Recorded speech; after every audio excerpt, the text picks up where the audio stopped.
चलते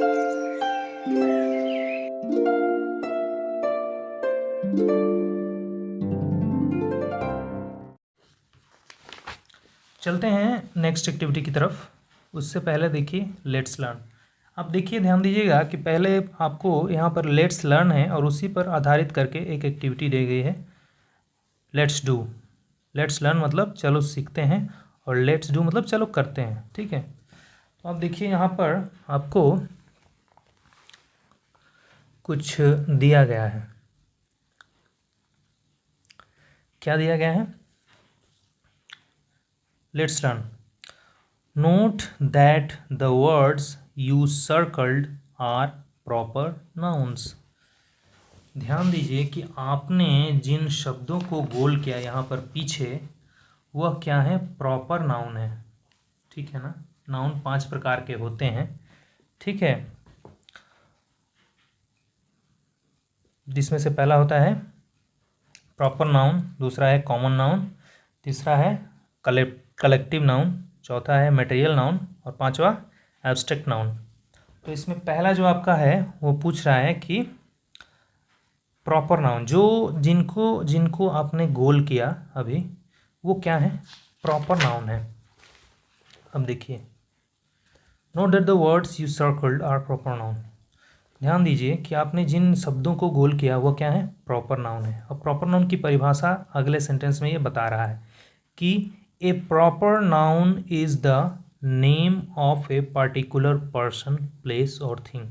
बोल रहा है कि एक प्रॉपर नाउन जो है वह किसी विशेष व्यक्ति, स्थान या वस्तु का नाम होता है। इसमें एक और वाक्य मैं आपको जोड़ दूं ताकि सुविधा हो आपको समझने के लिए कि प्रॉपर नाउन कौन सा है। It always starts with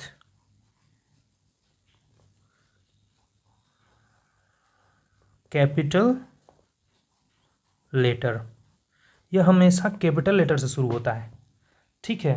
proper noun जो है हमेशा याद रखिएगा कि वो कैपिटल लेटर से स्टार्ट होता है। नॉर्मल जो दूसरे नाउन जो हैं, एब्स्ट्रैक्ट नाउन या फिर दूसरे नाउन, वो कैपिटल लेटर से स्टार्ट नहीं भी हो सकते हैं, लेकिन प्रॉपर नाउन जो है it always starts with capital letter. यह हमेशा कैपिटल लेटर से ही आरंभ होता है, ठीक है। देखिए यहाँ पर जो भी आपने गोल किया था सब कैपिटल लेटर में है ना।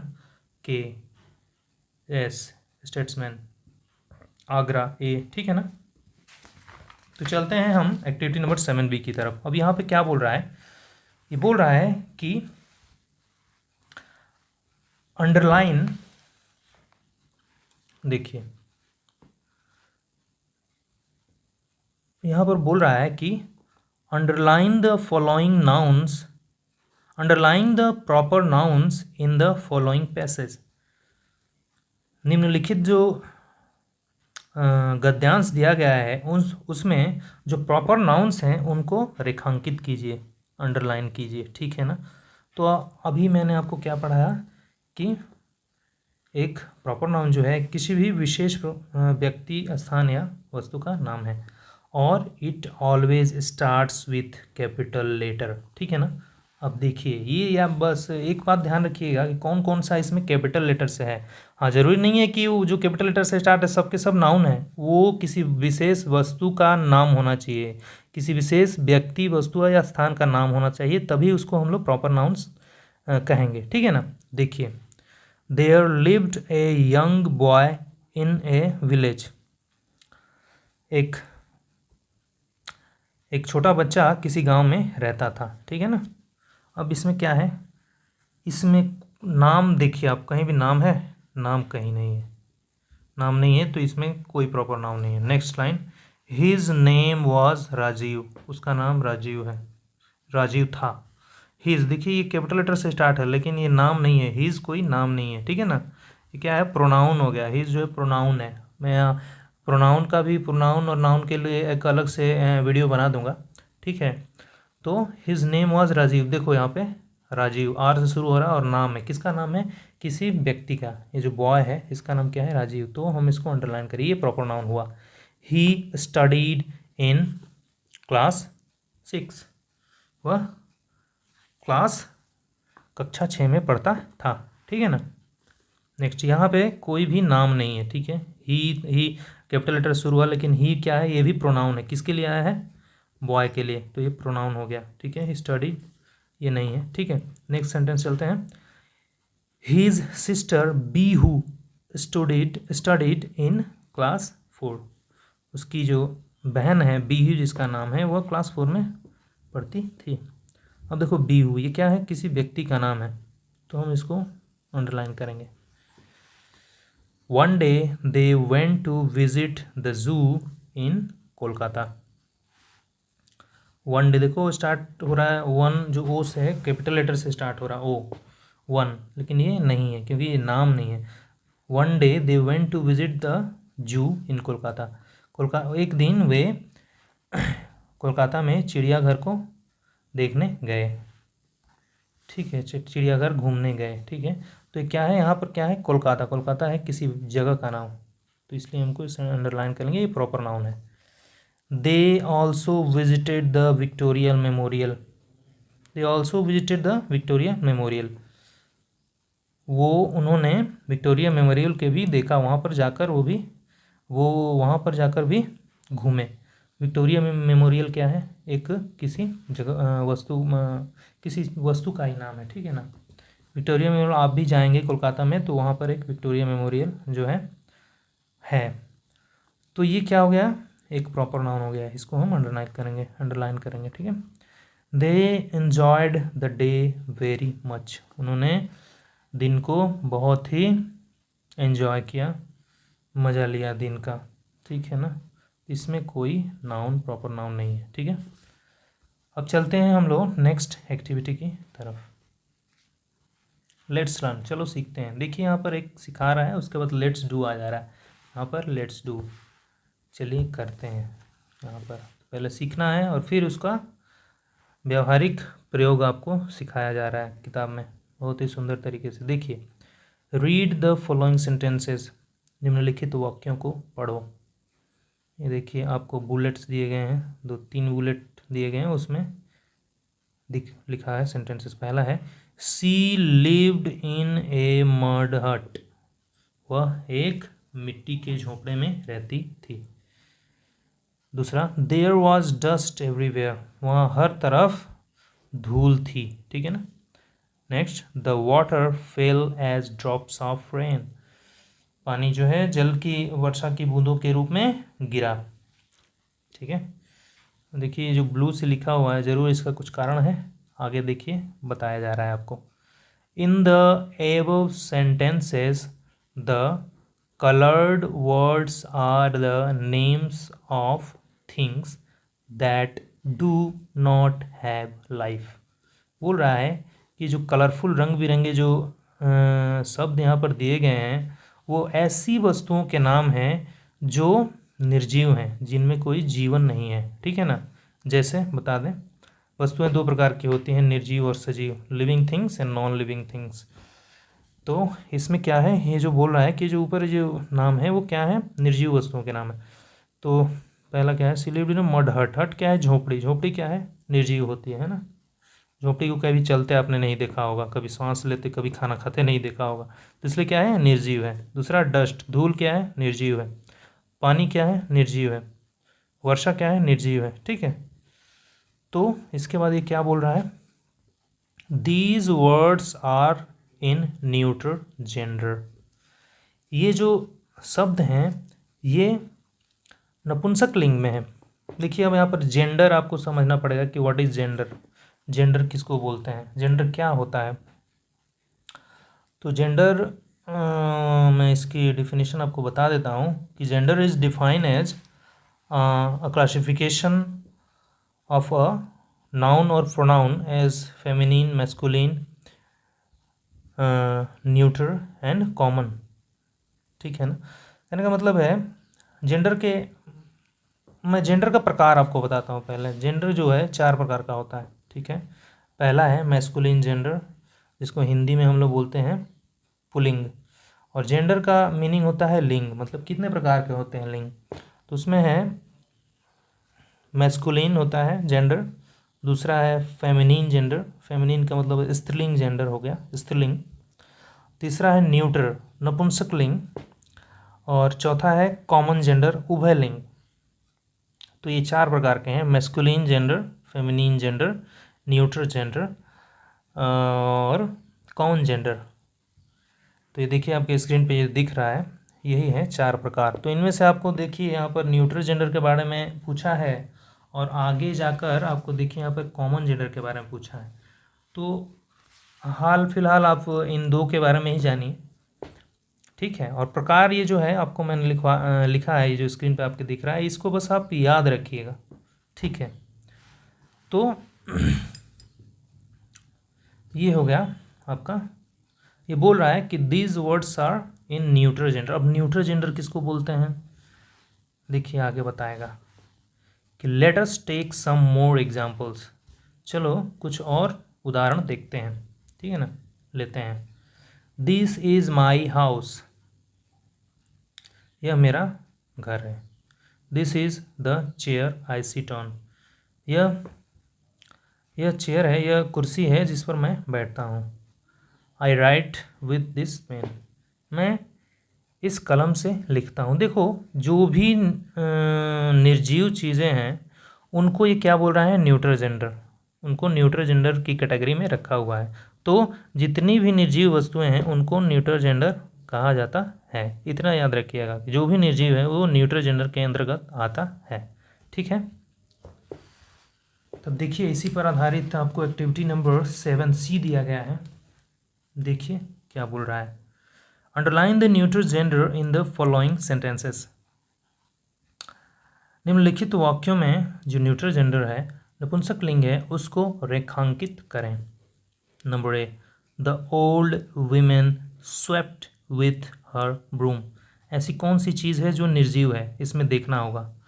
द ओल्ड वुमेन, वुमेन निर्जीव नहीं है। स्वेप्ट, ये तो कोई वस्तु का नाम ही नहीं है, कोई किसी वस्तु का नाम होना चाहिए। विथ नहीं है, हर नहीं है। ब्रूम, ब्रूम मतलब होता है झाड़ू, ये क्या है, निर्जीव वस्तु है। तो हम जो है इसको अंडरलाइन करेंगे, ये क्या हो गया, न्यूट्रल जेंडर हो गया, ठीक है ना। Number B, the calendar is on the wall, ठीक है। द कैलेंडर क्या है, एक निर्जीव वस्तु है ना। कैलेंडर कभी चलता नहीं है, सांस नहीं लेता, भोजन नहीं करता, तो ये क्या हो गया, neutral gender. Is on the wall, ठीक है। वॉल भी क्या है, देखो निर्जीव वस्तु है ना, तो वॉल को भी हम लोग अंडरलाइन कर लेंगे। The teacher is writing on the black board. The teacher, teacher निर्जीव नहीं होता, ठीक है। इज राइटिंग निर्जीव नहीं है। On the black board, black board क्या है, निर्जीव वस्तु है ना। तो इसको हम लोग न्यूट्रल जेंडर के अंतर्गत अंडरलाइन करेंगे, रेखांकित किया गया है इसको, ठीक है। Number D, the lion lives in the forest. The lion, lion देखो अब एक चीज़ और आ गया, हम जो ऐसा नहीं है कि सिर्फ जो निर्जीव वस्तुएं हैं उनको ही न्यूट्रल जेंडर के अंतर्गत लाया जाएगा। इसमें यह भी है कि जो ह्यूमन जगत को छोड़कर जो प्राणी जगत है, मतलब जो जीव जंतु हैं, उनको भी न्यूट्रल जेंडर के अंतर्गत लाया जाता है। तो यहाँ पर क्या है, लायन, लायन क्या है, शेर, शेर को हम लोग क्या बोलेंगे, ये भी न्यूट्रल जेंडर है। तो हमको पशु पक्षी जितने हैं वो न्यूट्रल जेंडर के अंतर्गत आते हैं, इतना आप बस याद रखिएगा, समझ के रखिएगा। तो लायन जो हो गया, the lion lives in the forest, शेर जो है जंगल में रहता है। लिव्स, लायन हो गया न्यूट्रल जेंडर, लिव्स नहीं हुआ, इन नहीं हुआ, तो क्या है, फॉरेस्ट, फॉरेस्ट निर्जीव है तो इसलिए फॉरेस्ट भी हो गया, ठीक है। तो ये हो गया आपका एक्टिविटी नंबर 7C। नेक्स्ट चलते हैं, देखिए लेट्स लर्न। लेट्स लर्न में है क्या है, चलो सीखते हैं क्या है। देखिए क्या सिखा रहा है, note the underlined words of the following sentences. निम्नलिखित वाक्य जो हैं उनके जो वर्ड्स हैं इनको आप इनको नोट कीजिए, ध्यान दीजिए, इन पर लिखिए इनको। He played with a child, वह एक बच्चे के साथ खेलता था, ठीक है। The police caught the thief, police ने चोर को पकड़ा।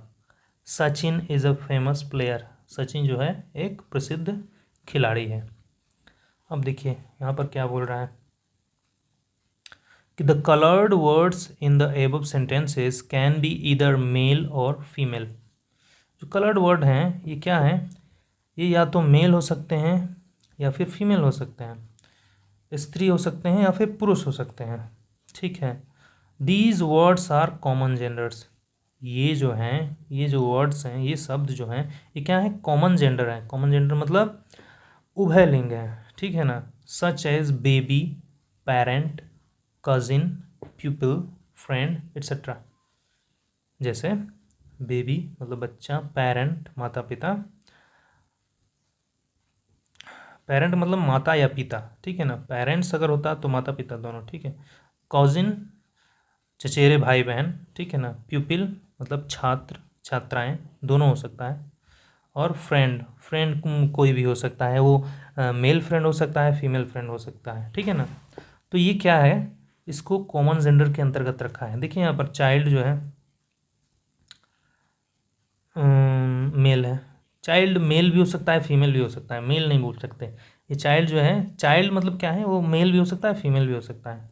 पुलिस, पुलिस मेल भी हो सकता है, फीमेल भी हो सकता है। थीफ मेल भी हो सकता है और फीमेल भी हो सकता है। थीफ मतलब चोर होता है। ठीक है ना, प्लेयर जो क्या है, मेल भी हो सकता है और फीमेल भी हो सकता है, इसलिए इसको कॉमन जेंडर उभय लिंग के अंतर्गत रखा गया है। अब देखिए इसी पर आधारित करके आपको एक्टिविटी नंबर 7D दी गई है। देखिए क्या बोला गया है,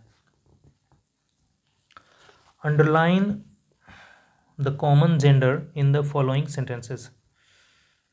निम्नलिखित वाक्यों में जो कॉमन जेंडर है, उभय लिंग है, उनको रेखांकित करें, अंडरलाइन करें। ठीक है ना, number A, the servant sweeping the floor.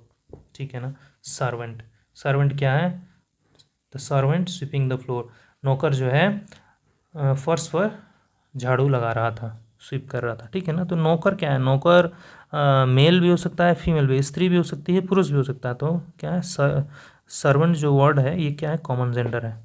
Sweeping the floor ये सब नहीं है। ठीक है ना, तो सर्वेंट हो गया। The students are going out for a picnic. क्या है, स्टूडेंट्स, स्टूडेंट्स जो है पिकनिक के लिए, वन भोज के लिए बाहर जा रहे हैं। पिकनिक का हिंदी में बोलते हैं वन भोज। ठीक है ना, तो वन भोज के लिए बाहर जा रहे हैं। ठीक है, स्टूडेंट, अब स्टूडेंट में क्या है, स्टूडेंट मेल भी हो सकता है, फीमेल भी हो सकता है ना। तो स्टूडेंट को हमने किया अंडरलाइन, कॉमन जेंडर है ये। अब the king was a kind person. ठीक है, तो किंग, किंग देखिए, the king was a kind person, जो राजा तो था वो बहुत दयालु था, वह दयालु था। किंग जो है यहाँ पर आ जाएगा आपका कॉमन जेंडर के अंतर्गत। ठीक है ना, अब किंग देखिए यहाँ पर ये कैसे दिया है, किंग का तो किंग ये भी हो सकता है, मेल भी और फीमेल भी, लेकिन फीमेल किंग जो उसको हम लोग क्वीन बोलते हैं। हाँ ठीक है, नहीं तो क्वीन नहीं, किंग जो है, जो राज करता है, राजा जो होता है, वो मेल भी हो सकता है, फीमेल भी हो सकता है, कहने का मतलब ये है। ठीक है, तो किंग जो है इसको कॉमन जेंडर के अंतर्गत हमने लिखा।